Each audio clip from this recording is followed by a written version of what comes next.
Seat कम होने का कारण ये हो गया था कि 18 से 23 के बीच 3 चुनाव में मैं गया नहीं, और ये उनका कि यार आ ही नहीं रहे साहब, तो बाहर जा रहे हैं, हेलीकॉप्टर में उड़ रहे हैं, ऐसी वैसी बात चली थी।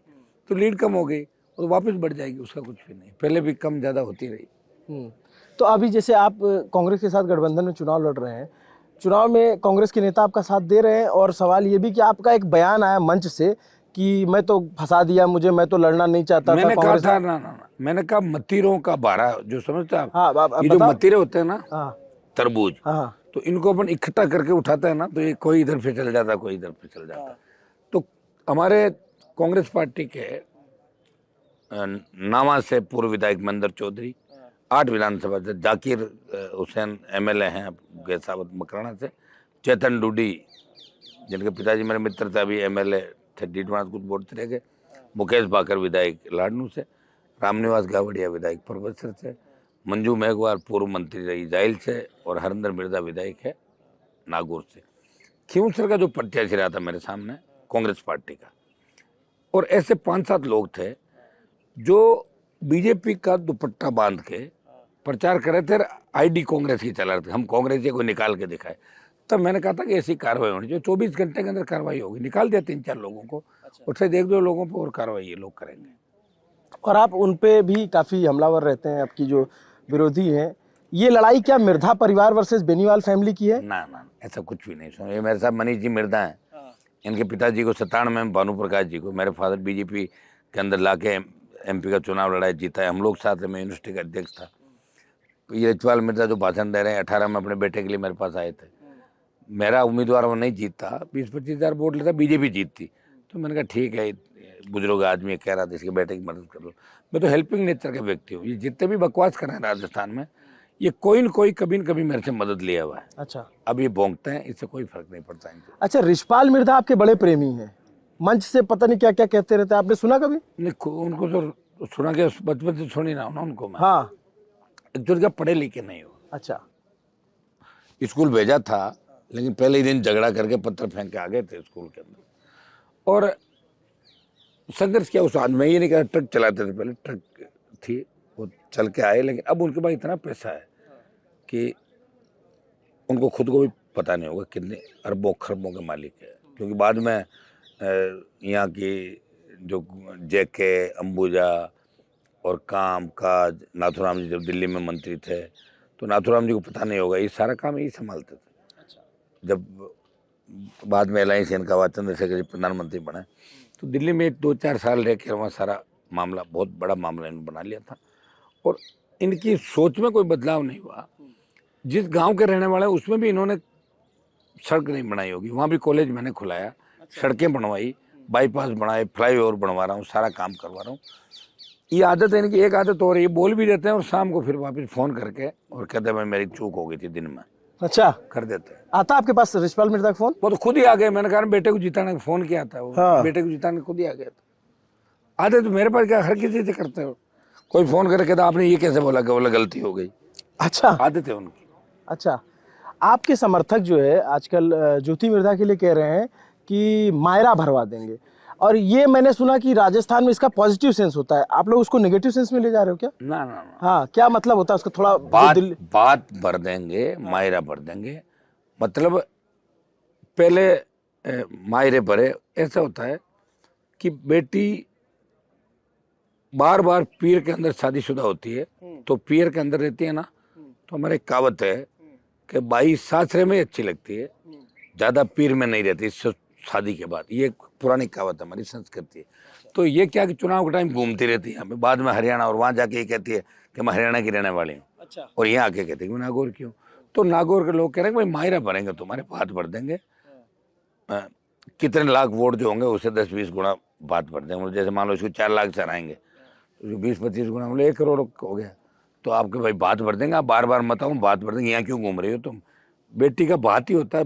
नागौर का मायरा जो बात है वो प्रसिद्ध है, जाइल खियाला के जाटों ने, ये बहुत पुरानी कहावत है, 500 साल से ज़्यादा का समय हो गया होगा लगभग। ये दिल्ली दरबार का पैसा वसूली का जो होता था वो लेके जा रहे थे, और गुर्जर समाज की एक बहन जयपुर के आसपास उनको रोती हुई मिली, जहाँ उन्होंने रोक रखे थे अपने घोड़े ऊँट। तो कहा तू रोक क्यों रही? बोले मेरे भाई नहीं है सगा, और मेरे जो दूसरी जो देरानी जेठानी होती है ना, दूसरे देवर की और जेठ की वाइफ, तो उनके शादी है, और उनके तो मायरा आ रहा कल, मेरे सगा भाई नहीं तो मायरा कौन लाएगा? तो उन्होंने कहा कि हम भरेंगे तेरे मायरा। तो दोनों साड़ा जीजा थे, कि एक खियाला के एक जाइल के। तो दूसरे ने कहा यार वो दरबार अपने को लटका देगा फांसी पे। तो कहा कोई दिक्कत नहीं, देखा जाएगा जो भी होगा। तो लाखों रुपए उस समय के बताते हैं, उस समय के लाखों रुपए आज के अरबों रुपए के बराबर है। और उन्होंने वो बात भरा उस गुजर समाज की बेटी के, और प्रत्येक घर घर उनका भाई ले आओ, आपको क्या क्या चाहिए बता दो। उनका ऊँट घोड़े चांदी का सामान सोने का, फिर गाँव ने सोचे थोड़े इतने बड़े वो कर रहे हैं तो धाप के इनसे मांग लो। जो मांगा उन्होंने बात पर, वही मायरा है। मायरा बात भाई बहन के बच्चों की जब शादी है तो भाई लेके जाता है, और मायरा वैसे एक बड़ा मायरा होता है तो एक ही होता है, मतलब कायदे से अपने एक ही बात बढ़ते हैं। बाकी बात हर समय फॉर्मेलिटी होती है। जैसे चार बहन के चार बच्चे, तीन बच्चे, तीन की शादी है, एक बड़ा मायरा होता है जो मेन मायरा होता है वो भर देते हैं, और दो जो छोटे होते हैं उनमें फिर अपने हिसाब से जितनी ताकत सामर्थ्य होती है उस हिसाब से भरते हैं। तो अब लोग ये कह रहे हैं भाई 2-3 बार हमने बात भर दी इसके, नागौर से भी बात भर के भेजा, विधानसभा का 14 चुनाव में बेरा भरी, 19 भरी। तो बोला अब की बार आखिरी मायरे। अपने एक चीज़ और होती है कि जो साधन संपन्न लोग होते हैं ना, वो अपनी बेटियों के बहनों के लिए हर बार भी बात भरते हैं, उनकी इच्छा के ऊपर है। तो कह रहे हैं कि आखिरी बात भर देते हैं बड़ा लास्ट, ताकि बार बार फिर उम्मीद नहीं रखे। और ये आखिरी बात भरने के लिए नागौर जिला तैयार, यही कह रहे हैं। इसलिए आप देखिए महिलाएं बार बार गीत गाती हैं, जब मैं जाता हूँ तो हमारे गीत चलते हैं डीजे पे कि बीरो आयो रे बात भरण, बीरो आयो रे। तो बीरा मतलब हम सब, जिसमें मुकेश बाकर भी हो गया भाई, ये चेतन भी हो गए, हम सब भाई हैं, और बात भरने के लिए हम जा रहे हैं, इनको रवाना करने का। आप पधारो वहाँ पे, और हम सब जा रहे हैं, इनको वहाँ भेज रहे हैं। आपने अच्छा, आपने उन पे आरोप लगाया कि ये संसद में नहीं जाती थी, उन्होंने कहा कि इसको ले आते हैं सिर मुंडवा लेंगे, और एक्चुअली क्या है कि पार्लियामेंट में इनकी अटेंडेंस बहुत शॉर्ट थी, और इनका जो सिस्टम था उस जमाने के अंदर, तो ये छोटी मोटी अपनी व्यवस्था रखते हैं। पार्लियामेंट की जो हाजिरी है ना, उन पे भरी जाती है। उस अब चेंजेज कर दिया थोड़ा, तो कुछ छोटे मोटे करा लेंगे उसके अंदर करेक्शन। इनके ये चीज़ें इनके लिए क्या बड़ी बात है। स्कूल का अटेंडेंस वाली बात करें, सुनो मेरी बात, इसकी ये खुद पीएमटी से डॉक्टर नहीं बनी, इसका पीएमटी में सिलेक्शन थोड़ा ही हुआ था। इसका साउथ के किसी कॉलेज में नाथुराम जी ने, जब ये घर में रो पड़े कि दादाजी आपने हमारे लिए कुछ नहीं किया, तो बेचारे गुस्से में डॉक्टर ने कहा क्या चाहते हो, कि तो उसने किसी को फ़ोन किया होगा कि मेरी पोती है, तो एडमिशन करा दिया। इस एग्ज़ाम में तो पास हो ही नहीं पाई ना, मेडिकल प्री जो टेस्ट होता है, तो वहाँ इसका एडमिशन कराया, और वहाँ से फिर सेकेंड ईयर में एसएमएस मेडिकल कॉलेज में ट्रांसफ़र कराया। सेकेंड ईयर में वो भी गलत तरीके से, हो नहीं सकता, करा दिया ट्रांसफ़र। ये सब आपको कैसे पता? अरे मुझे नहीं पता होगा तो और किसको होगा? मुझे ही तो पता होगा इन चीज़ों का सारी। तो मुझे बहुत कुछ चीज़ों का पता है, लेकिन सारी थोड़ी बताऊंगा आपको सारी बात। क्या पता है? बहुत पता है, मुझे तो पूरे देश का पता है। अभी तो उतनी बात अपन करेंगे। सेकेंड ईयर ये तो डॉक्यूमेंट ऑन रिकॉर्डेड चीज़ें, यूँ थोड़ी ही है। ये आरोप मैं ऐसे ही थोड़ी लगा रहा हूँ। वो चाहे तो कोर्ट के अंदर चुनौती दे सकते हैं मुझे इन आरोप को लेके, मानहानि का दावा कर सकते हैं। मानहानि के दावे में तो आपको पता है बड़े बड़े लोग नीचे हो जाते हैं। सेकेंड ईयर में एडमिशन कराने के बाद, उस समय हम यूनिवर्सिटी के प्रेसिडेंट हुआ करते थे, और उस समय यूनिवर्सिटी मेडिकल कॉलेज की एग्ज़ाम कराती थी, राजस्थान यूनिवर्सिटी। ये एसएमएस मेडिकल कॉलेज में थी, पढ़ने में कमज़ोर थी। ये नकल करके हमेशा कभी चीटिंग में पकड़ लिया, कभी छोड़ दिया। चूँकि नाथुराम जी की पोती थी तो निश्चित तौर से छोटे मोटे केस मुकदमा नहीं बने। डिग्री बड़ी मुश्किल से हुई, और एक प्री पीजी घोटाला हुआ था जिसमें पीजी के पेपर आउट हो गए थे राजस्थान यूनिवर्सिटी के, और उसमें बहुत से प्रोफेसर जेल गए, उसमें भी इसका नाम आ गया था। बड़ी मुश्किल से बचाया उसको, मुलजिम थी उसके अंदर। सिर्फ नाथुराम जी की पोती थी, और नाथुराम जी के दूसरे दलों के नेताओं से अच्छे संबंध थे, इसलिए जेल जाने से बच गई। 100% जेल जाती। और अब इंडिया बुल्स जहाँ की डायरेक्टर है, क्या इंडिया बुल्स बताओ मुझे। इसकी सास, देवर, इन लोगों ने मिलकर बंसीलाल गवर्नमेंट से लेके एक कंपनी बनाई, फ्रॉड किया इन्होंने, नेताओं का पैसा इनके पास था, और ये शायद 1 लाख करोड़ का घोटाला है पूरा अगर जोड़ेंगे तो। सुब्रमण्यम स्वामी ने बड़े आरोप लगाए थे इंडिया बुल्स पे। सितंबर 23 में जब रेड हुई, अभी 6ठी 7वीं रेड ईडी की, तब इनको, इसका देवर भाग गया अमेरिका, और इसने ज्वाइन कर ली भारतीय जनता पार्टी। अगर नहीं करती तो जेल के अंदर होती। विधानसभा चुनाव लड़ा दिया, अभी ऐसा हुआ कि हार गई चुनाव। सिर्फ इसका जो दिल्ली का ओरा और कोकस है, कांग्रेस पार्टी में मजबूत है। कांग्रेस में हुड्डा इसके रिश्तेदार है, छोटी बहन इसकी दीपेंद्र हुड्डा को ब्याही है। अंदर खाने बातचीत भी इनकी अच्छी है आपस के अंदर, मतलब झगड़ा नहीं है। वो इसको इस बात के लिए सपोर्ट, उनकी इच्छा है कि ज्योति मिर्जा जीते। दीपेंद्र हुड्डा की 100% है, कांग्रेस के नेता है। इच्छा है उनकी। इच्छा तो हो ही सकती है ना, इच्छा तो हर किसी की हो सकती है। हाँ। इच्छा को कैसे रोक सकते हो, बताओ मुझे। यहाँ कांग्रेस आपके साथ है, वहाँ वाले कांग्रेस आपके खिलाफ है। खिलाफ तो मन से खिलाफ है। हाँ। मन से नहीं तो फिर आए प्रचार करने मेरा, मैं बुला रहा हूँ उनको, आ जाओ। आ नहीं रहे ना ना, वो तो कह रहे हैं भाई ज्योति दीदी है, मैं कैसे आऊँगा दीदी के खिलाफ। दीदी जीजू फिर कैसे आएंगे बताओ। मैं तो कह रहा हूँ आओ हुड्डा जी अपन साथ में उठते हैं, प्रचार करते हो, नहीं आ सकते।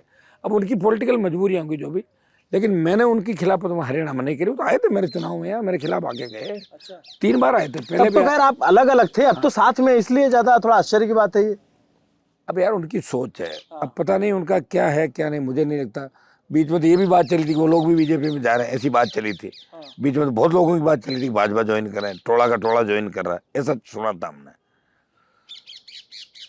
उन ज्योति की छोटी बहन दीपेंद्र हुड्डा को ब्याही है और वो अंदर खाने इसकी मदद करते हैं, हमेशा करते हैं। तो आपने इसकी शिकायत की ऊपर मैं क्यों दिल्ली में? करूँगा, मुझे जरूरत ही नहीं है शिकायत। नहीं जरूरत है? ना ना ना, कतई नहीं। यहाँ की कांग्रेस पार्टी मेरे साथ है ना, है सब। देखिए मैंने आपको बता दिया, 4 एमएलए और 3 कैंडिडेट जो चुनाव हार गए, और 8 हुआ उसको निकाल दिया, जिसका मैंने बोला मतीनों का 12 5 7 3 निकाले, 4 निकाले, और मैं हूँ। ये सब लोग खड़े हैं ना लाखों की तादाद में, यहाँ कोई उनसे थोड़ी जीतूंगा मैं। मेरी डिमांड उधर है हरियाणा यूपी के अंदर, उनकी डिमांड यहाँ पे नहीं है ना। उनके कहने एक वोट नहीं इधर से उधर होता। तो नागौर तो राजनीति का केंद्र हो गया देश के अंदर। तो अब वहाँ के राजनेताओं ने, किसान सेना, जब ये मामले आए तो वहाँ के राजनेताओं का जो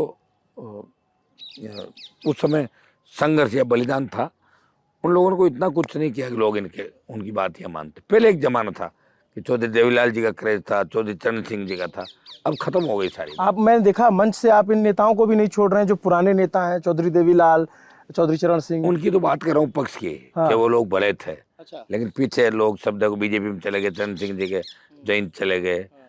इनके सारे देवीलाल जी का परिवार जेजेपी वहाँ चले गई, अब उनको निकाल दिया। मैं कहता हूँ कि वो तो ठीक थे, लेकिन पीछे क्या हो गया। तो आपको मैं देखता हूँ कई बार आप मंच से आप गुस्सा भी आता है कि आप कार्यकर्ताओं को झटक भी देते हैं। वो तो बड़े भाई छोटे भाइयों कहते थे कई बार कार्यकर्ता। मुझे लगता है कि जब मुझे जिस दिशा में हम चल रहे हैं, जो हमारा लक्ष्य है, मुझे लगता है मैं इनको समझा नहीं पा रहा हूँ। तो गुस्सा तो हर इंसान को आता है, किसको नहीं आता बताओ मुझे। अमित शाह खूब गुस्सा आता है ना। आता है। कैबिनेट मंत्रियों को बिठाता तो नहीं, पास में लात मारता है, भगाता है। क्या बात कर रहे हैं? मैं कह रहा हूँ आपको, मैंने खुद मंत्रियों को उठा गेट आउट ये करते हुए देखा है। जाइए यहाँ से बाहर। उनसे तो हम ठीक है, हमको गृह मंत्री थोड़ी देश के, गुस्सा तो आएगा नेचुरल, हम तो यूनिवर्सिटी कॉलेज के। आपने ऐसे देखी बात बता रहे हैं, सुनी सुना आरोप? मैं तो खुद देखी हुई बात, साथ ही तो था उनके। राजस्थान की सरकार हरियाणा में साथ नहीं था क्या उस समय? हाँ। 3 एमएलए मेरे साथ दिए ना, मैंने उनको दिए थे। 3 विधायक मेरे साथ थे भाई उस टाइम। और उसके बाद मामले बिगड़ गए और किसान के मामले में बाहर आ गए थे। अमित शाह को बहुत गुस्सा आता है, लेकिन वो गुस्सा उन पर ही करते हैं जो कमजोर होते हैं। मर्दों पे गुस्सा नहीं करते। मेरे पे तो नहीं आता उसको गुस्सा, मैंने देखा था, कभी नहीं आया गुस्सा। स्वाभिमानी लोगों पे कोई गुस्सा नहीं करता। जो बेईमान है, चोर है, जो सिर्फ कमल के फूल के निशान पे जीत सकते हैं, जिनकी औकात नहीं, उन पे तो गुस्सा निश्चित रूप से आएगा। ये तो प्रकृति का नियम है। किसको गुस्सा नहीं आता, चलो बताओ मुझे। ऐसा कौन व्यक्ति है धरती पे जिसको गुस्सा नहीं आता? मेरे को तो बहुत कम आता। मैं तो इतना सुधार किया अपना, अंदाजा। अच्छा, सुधारा आपने? सुधर ही गया मैं तो पूरा। पहले लोग कहते थे जैसे कई बार की गाली वाली निकल जाती थी आपके रितपाल मिर्जा के लिए, उनके लिए बोला। उनके लिए नहीं, रितपाल मिर्जा के लिए कहते तो वो गालियां देते हैं। हाँ। वो तो अब भी देते हैं, वीडियो उनके रोज चलते रहते हैं। अच्छा, तो अब जैसे लोग जो ज्योति मिर्धा के समर्थक है वो आरोप लगा रहे हैं कि ये किसान की बात करते हैं, किसानों के लिए कुछ किया नहीं, उधर इधर गए, कभी उधर गए, और अब की बार इनका जो है मोरिया बुला देंगे। अब देखो, किसानों के लिए तो अगर राजस्थान में तो किसी ने किया तो मैंने ही किया है। क्या क्या किया, थोड़ा बताइए। कर्ज माफी के आंदोलन को हवा दी देश के अंदर, 5-5 लाख लोगों की रैलियां करके पूरे देश में एक क्या राजस्थान से किसान राजनीति का केंद्र राजस्थान बन गया। एनडीए का अलायंस सीट छोड़ी, अब आप देखिए इंडिया अलायंस के अंदर हूँ। किसान राजनीति की दूरी है, राष्ट्रीय लोकतांत्रिक पार्टी जवान किसानों की सबसे पसंदीदा पार्टी है, जिसे यूपी, दिल्ली, हरियाणा, पंजाब, मध्य प्रदेश सब जगह लाइक किया जाता है। और किसानों के लिए सत्ता छोड़ी, किसानों के बच्चों के लिए प्रधानमंत्री से टक्कर ली, और क्या कर सकता हूँ बताओ मुझे। रैली की किसानों के लिए रोड शो किया, सत्ता छोड़ दी किसानों के लिए, और क्या कर सकता हूँ।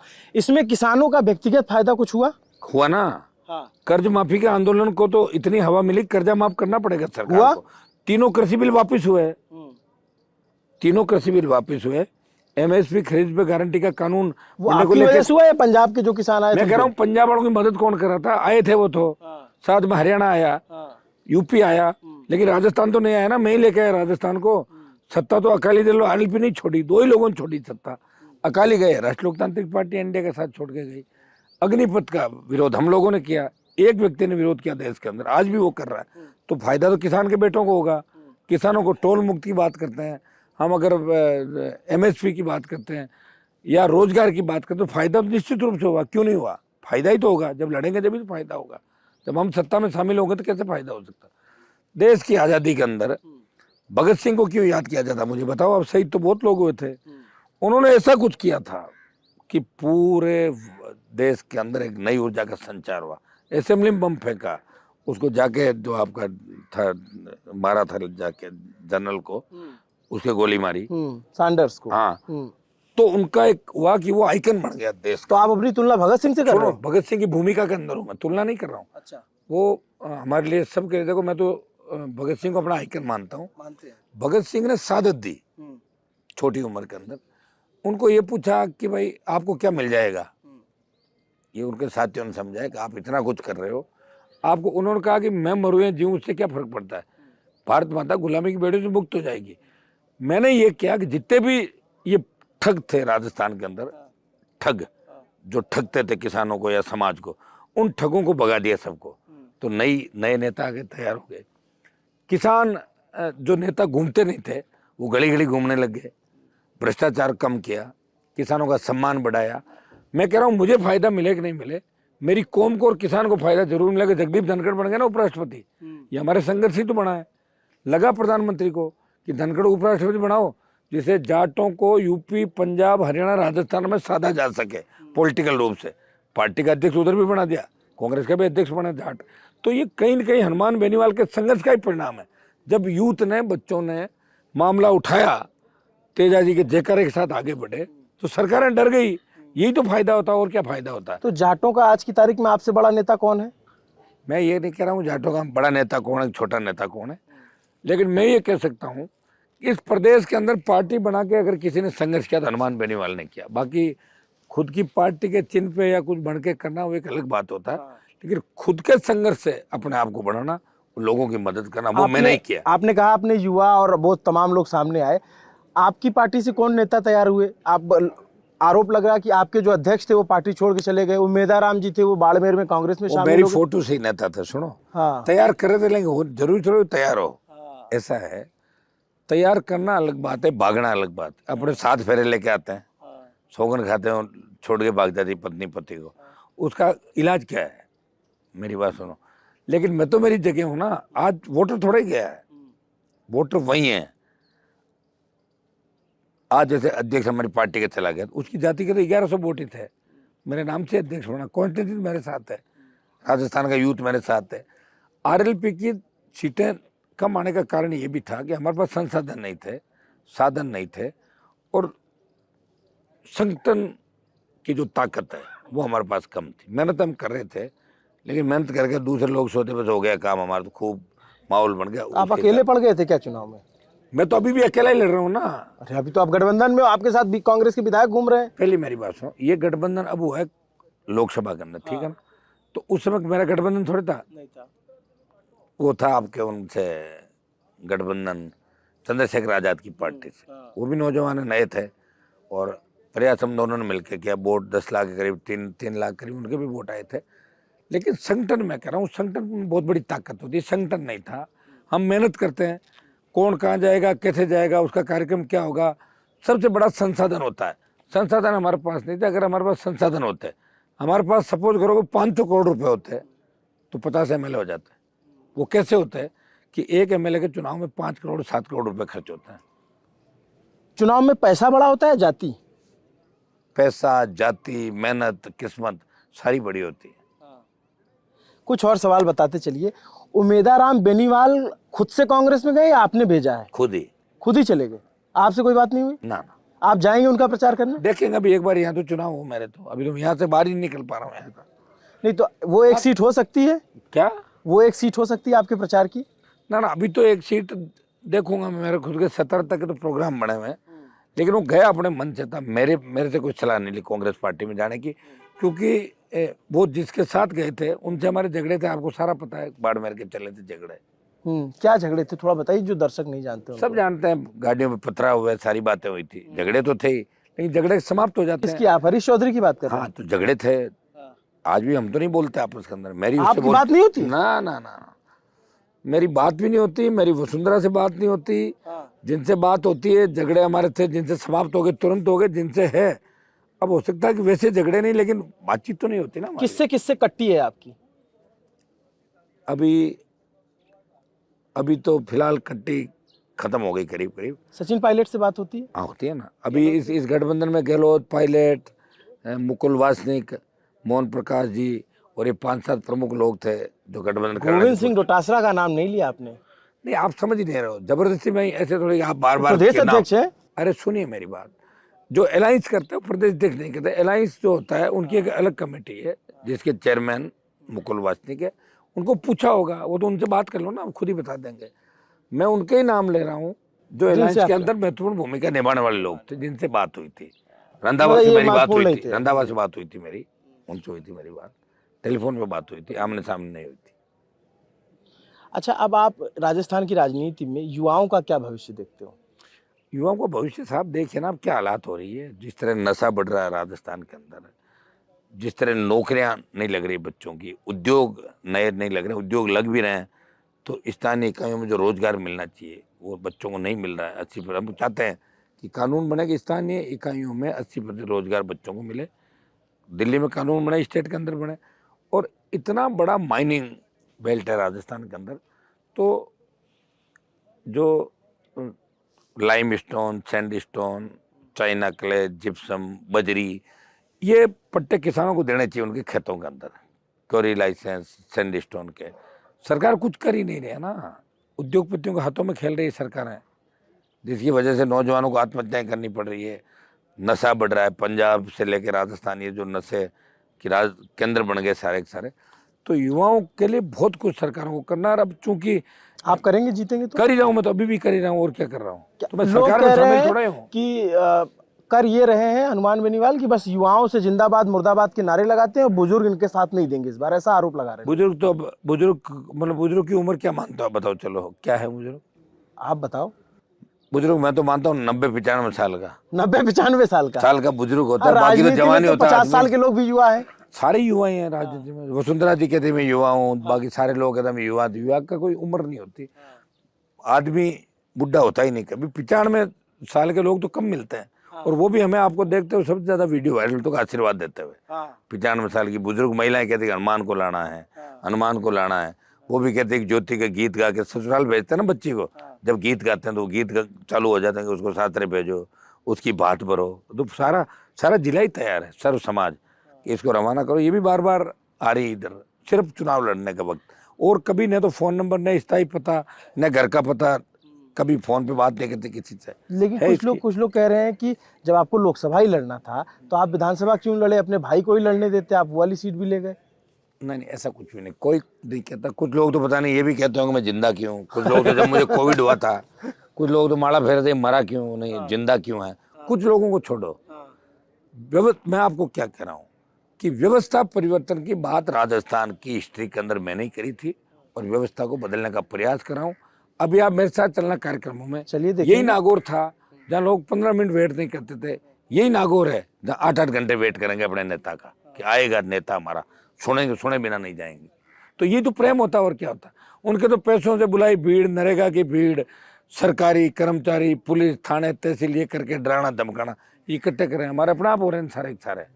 अच्छा ये बताइए, आपके यहाँ से राजस्थान से एक लड़के की बड़ी चर्चा है, रविंद्र सिंह भाटी नाम है, क्या सोचते हैं उसके बारे में आप? पता नहीं मुझे, इतना कोई चर्चा है हमारे इधर तो नहीं चलता। नहीं चर्चा? ना, वो तो कई बार तीर तुक्के लग जाते, उससे नहीं होता सर चर्चा।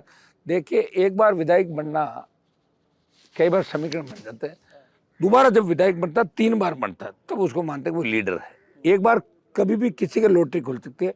हमारे तो छोटे भाई बच्चे हैं नए, लेकिन ऐसी कोई चर्चा ही नहीं। सोशल मीडिया अलग होता है, रील बना के डालना अलग होता है, लेकिन धरातल में संघर्ष अलग होता है। मैंने आपको क्या कहा कि राजस्थान में संघर्ष किसी ने किया ही नहीं, सिर्फ एक ही आदमी ने किया है, वो आपके सामने है, जिसने इस राजस्थान के अंदर लोगों को संघर्ष करना सिखाया और रियल संघर्ष किया और मैदान छोड़ के नहीं भागा और बड़ी ताकतों से लड़ा और सरेंडर कराया। एक और युवा है निर्मल चौधरी, उनका क्या भविष्य देखते हैं आप? अपने छोटे भाई बच्चे हैं तो अभी क्या है, आगे भविष्य का पता नहीं चलता ना। मैं आपको क्या कह रहा हूँ, मैं तो कह रहा हूँ बच्चों का उज्जवल भविष्य सबका, और यही आएंगे। अब हम थोड़ी है, जैसे इनकी उम्र हमसे 20-25 साल छोटे हैं, तो आगे तो इनका ही नंबर आना है। लेकिन अभी मैं कैसे कह दूं, मैं कोई ज्योतिष तो उन्हें पहले कह दूं मैं इनका भविष्य ये है वो। अभी तो मैं मेरा कह सकता हूँ, मेरा भविष्य ये है कि मुझे संघर्ष करना है। संघर्ष करना। और ये चुनाव आप संघर्ष करके निकाल पाएंगे? निकल गया चुनाव तो, निकल गया बड़े वोटों। एक आखिरी सवाल आपसे मैं पूछ लेता हूँ, आप इससे पहले नरेंद्र मोदी जी के साथ थे, अब राहुल गांधी जी के साथ थे, राहुल गांधी के बारे में आप क्या सोचते हैं? देखिए, अभी सिर्फ मेरी बात उनसे हुई थी, एक दिन मुलाकात हुई थी मेरी पार्लियामेंट के अंदर। अभी लंबी बात मेरी हुई नहीं। मन के सीधे आदमी है, इसमें कोई दो राय नहीं। ठीक है। और मोदी जी के साथ रह के मैं कौन था, उनके साथ रहता था 2, 5, 10, 50 बार, उनसे मुलाकात हो गई। अब इनके साथ आए हैं, इनसे मुलाकात हो जाएगी। एक बात है कि सीधे मन के व्यक्ति हैं, सरल व्यक्ति हैं, और लोग जिस तरह की बात करते हैं वैसा मुझे नहीं लगता। अच्छा, किस तरह की बात करते हैं? चाहते थे, वो चाहते थे अच्छा, कि इंडिया अलायंस के अंदर तमाम उन नेताओं को लिया जाए जो ताकतवर हैं, जिनके पीछे लोग हैं। चाहे कई जगह विरोध किया होगा प्रदेश सरकारों ने, प्रदेश के लोग, फिर भी इन्होंने अलायंस किए। मेरे इसमें भी राहुल गांधी, प्रियंका गांधी का भी रोल था अलायंस कराने का। रैली के लिए बुलाएंगे आप? मैं कल भेजता हूँ, देखिए रिक्वेस्ट है, कोशिश करते हैं। राहुल जी की रैली? हाँ, राहुल जी, प्रियंका जी, कोई भी है, क्यों नहीं कराएंगे, कराएंगे रैली, जरूर कराएंगे। ठीक है, आपको बहुत शुभकामनाएं। आप चुनाव लड़ रहे हैं और आपने चुनावी व्यस्ततम समय में ललन टॉप के दर्शकों को समय दिया। ललन टॉप के दर्शक को ये बातचीत कैसी लगी वो कमेंट करके बताएंगे। आप हनुमान बेनीवाल जी के वादों, दावों और आरोपों पर क्या सोचते हैं, कमेंट करके जरूर बताइए। नमस्ते, मेरा नाम अभिनव पांडे और मेरे साथी कैमरे के पीछे मोहन कनौजिया हैं। देखते रहे दी ललन टॉप। शुक्रिया।